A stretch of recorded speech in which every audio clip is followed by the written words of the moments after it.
buddies, it is almost December. By the time this is up, it'll probably be December. And that means it's time for our last TBR of the year.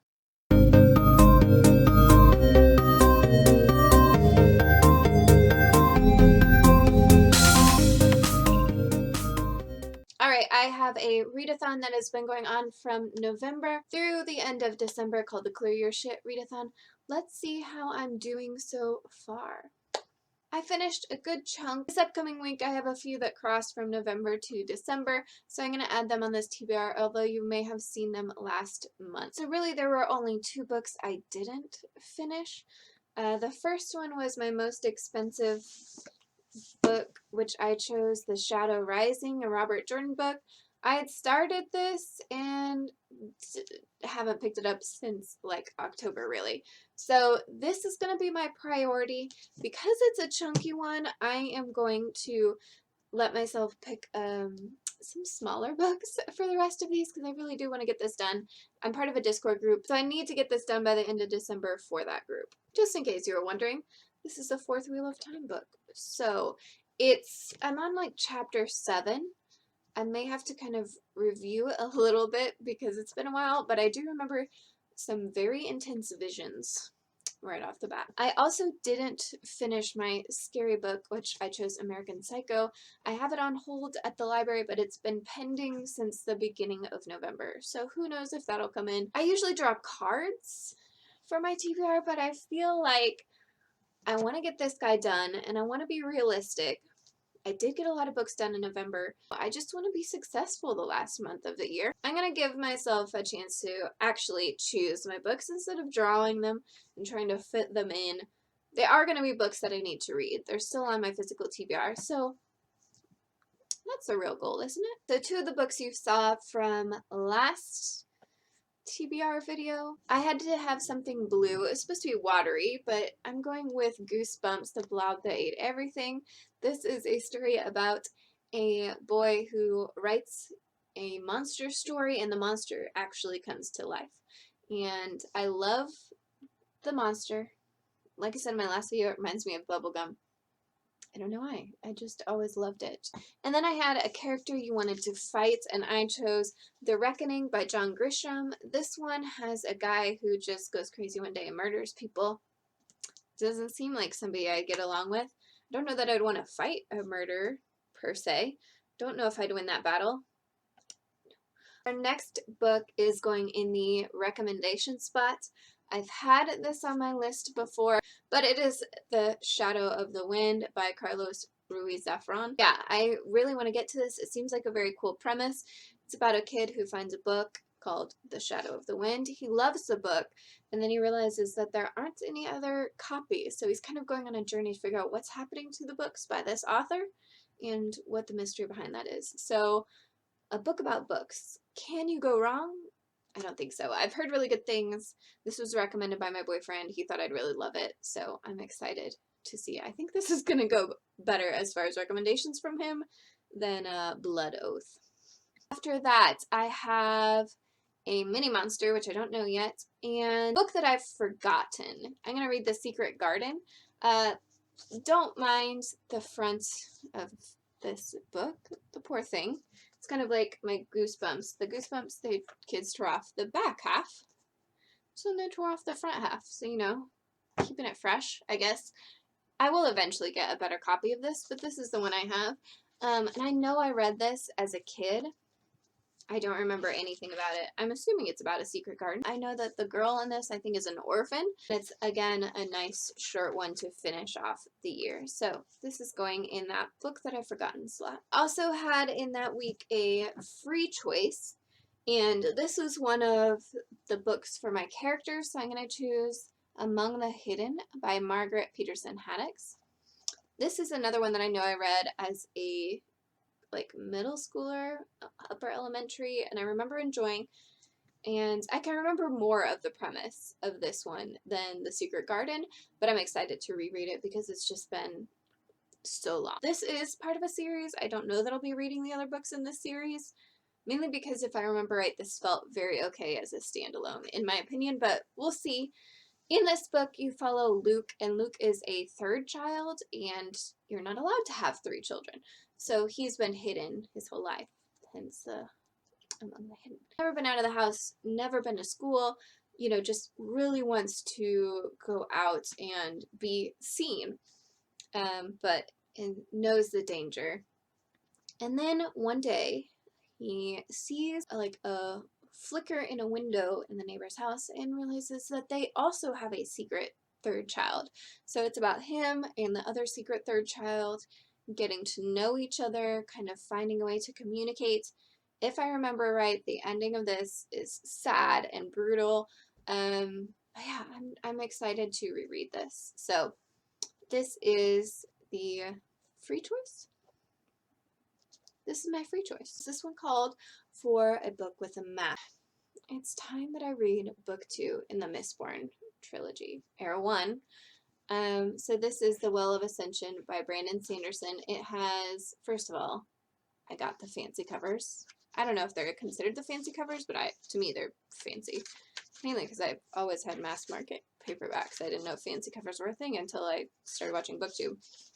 But it does have some maps. Ooh, more than one. I haven't really looked into anything about this book aside from, you know, the back little blurb. But in the first book, you follow Vin, and she is considered kind of a low-class street urchin kind of character. She develops some powers and turns out to be a Mistborn, where she can use all sorts of metals to do different things. And so they're kind of on a mission to, you know, just totally rehaul their society. So I'm going to assume that this is kind of part 2 in that rehaul and overthrow, rebuild society kind of adventure that she's on. I'm excited to see the relationship that started in book 1 kind of blossom, because I really did enjoy that relationship. I'm always down for a good fantasy romance combo, and the first book did a really good job of providing that. So I'm looking forward to book 2. Also in that week, I'm supposed to be reading a book with the oldest publication date. I think this is my classics shelf. One of the ones tucked back in that shelf is a collection of Shakespeare's like complete works. And it's a really old book, one that I don't want to read, so I've just kind of been selecting different ones that I want to read. I'm going to do another one of those. I'm going to be reading The Merchants of Venice. I know literally 0 things about this book. I don't really know much about Shakespeare's works aside from the very popular ones like Romeo and Juliet. So I know a lot of people really love this one. A lot of people that I've mentioned starting to get back into Shakespeare said that this is one of their favorites, if not their favorite. So going into it knowing 0%, I don't even know like a topic. I assume it's about merchants based on the title.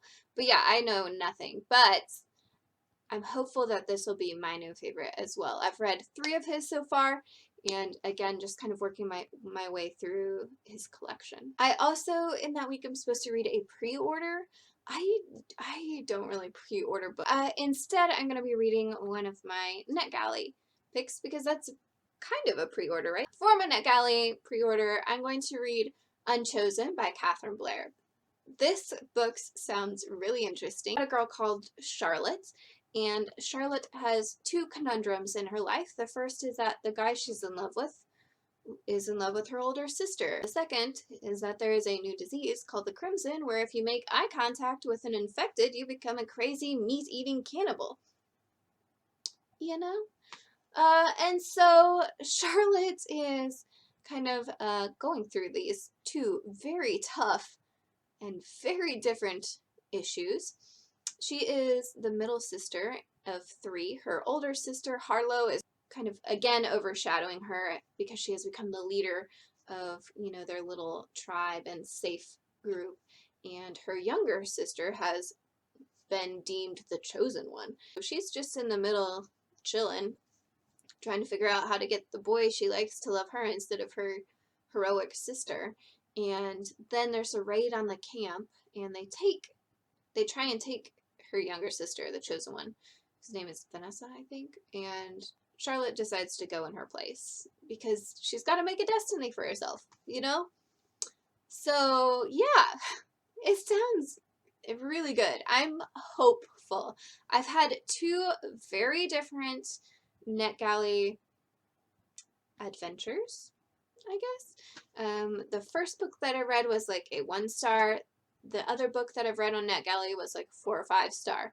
So I'm hoping that this one leans more towards that 4 or 5-star side. We'll see. And in the last week of December, I again am going to have another battle that I don't know what the prompt is going to be, but my last two books are supposed to be a shiny cover and another free choice. So for my free choice, I went back to kind of a smaller book and one that I really do want to get to, and that is All Systems Red by Martha Wells. This is a novella that has been gaining a lot of traction over the last few months. It's about an AI who's supposed to be a murder bot and doesn't really feel like it. Would rather just kind of watch TV. So the AI, I think, is the narrator of this book and is super sassy from what I understand and just a very good character. So I'm excited to read this. It's again another short one. And for my shiny cover book, I chose Rule by Ellen Goodlett. I don't know if you can see, but it is, ooh, there we go. Shiny. It doesn't look shiny based on the cover at first, and then you kind of tilt it back and you get that good golden glow. So in this book, we are following a king, and he's dying. His heir has just been killed off, and so he summons 3 girls who have been off doing their own thing because they're all his illegitimate children. They didn't even know they were related to the king. All of them are summoned kind of expecting execution because they've all done some bad things in their past we don't know about in the blurb, but I'm sure will come up. But yeah, he's going to choose one of them to be his heir. I'm sure there will be a good amount of competition mixed with the fact that all 3 of them thought they were going to be executed because of the horrible things they've done. This will be a good book. It may be a little tropey, but I don't always mind that. In fact, I usually don't mind it, let's be honest. I'm easy to please. So here's my little quest board again. And let's look at my stack. Here we go. Let's see, I got a good 1, 2, 3, 4 short ones. The Shakespeare one's probably going to be pretty short. It's really going to be the Robert Jordan and the Brandon Sanderson that make up the bulk of my reading. We'll see how the month goes. But thank you for sticking around. I've really enjoyed these readathons. I'll link the readathon down below. And let me know what's on your list for December. I'm hopeful that I will get through these. Yeah, we'll see what the next year brings. And I'll see you guys later. Bye.